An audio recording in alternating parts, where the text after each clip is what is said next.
اساس نیوز کے ناظرین السلام علیکم، امجد شاہ چودھری نئی ویڈیو کے ساتھ آپ کی خدمت میں حاضر ہے۔ ناظرین، ایک بری خبر ہے،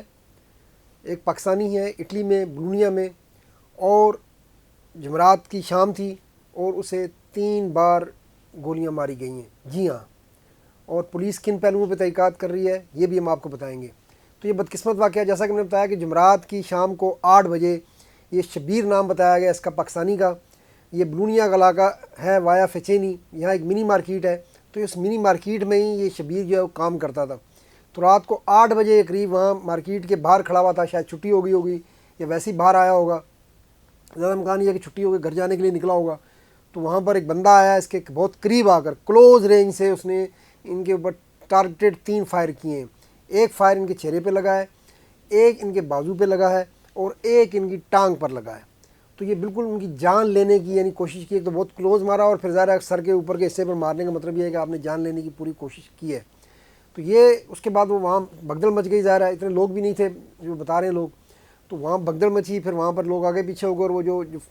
حملہ کرنے والا تھا وہ وہاں سے فرار ہونے میں کامیاب ہو گیا۔ بہرحال فوری طور پر لوگوں نے ایمرجنسی کو کال کیا، ایمبولینس پہنچی، اس کو ہاسپٹل منتقل کیا گیا ہے۔ ہاسپٹل میں اس کے 2 آپریشن ہو چکے ہیں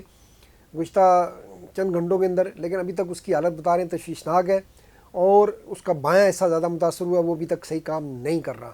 تو اللہ ایک تو شبیر کو صحت دے، سب کو دعا کرنی چاہیے پردیس میں، اللہ تعالیٰ اس طرح کی مصیبتوں سے، پریشانیوں سے، حادثات سے محفوظ رکھے۔ اب جو پولیس پہنچی ہے وہاں پر، تو پولیس نے سب سے پہلے اس کو جیوکوا کو سیل کیا ہے، شواہد لیے ہیں، پھر سی سی ٹی وی کیمرے دیکھے جا رہے ہیں۔ تو پولیس نے یہ بتایا کہ نمبر 1 شبیر تو قانونی طور پر اٹلی میں رہ رہا تھا، یعنی اس کے پاس جور ہے، ایسا نہیں ہے کہ سالم والم یا بغیر پیپروں کے نہیں ہے۔ دوسرا یہ ہے کہ وہ بالکل اس کا ریکارڈ صاف ہے، اس کے اوپر کبھی کوئی الزام نہیں لگا، یعنی اس طرح کی وہ کسی غیر سماجی یا کس طرح کی سرگرمی میں ملوث نہیں رہا۔ تو یہ 2 چیزیں پولیس نے کلیئر کر دی ہیں، ایک تو قانونی طور پر رہ رہا تھا، دوسرا اس کا ریکارڈ بالکل صاف ہے۔ تو اب پولیس دیکھ رہی ہے کہ آخر اس کی جان لینے کی کوشش کیوں کی گئی۔ تو اس پہ جو 2 پہلو ہیں، ایک تو وہ دیکھ رہے ہیں کہ دشمنی کا پہلو، اس میں وہ سی سی ٹی وی بھی دیکھ رہے ہیں، اور پھر اس کا جو موبائل کا ڈیٹا ہوتا ہے اور آگے پیچھے کا ریکارڈ ہوتا ہے وہ بھی دیکھا جا رہا ہے، ظاہر ہے اس کے ساتھیوں سے، اس کے گھر والوں سے اگر وہاں پر ہیں تو ان سے بھی معلومات لی جائیں گی۔ اور تیسرا یہ ہے کہ وہ دیکھنا چاہ رہے ہیں کہ یہ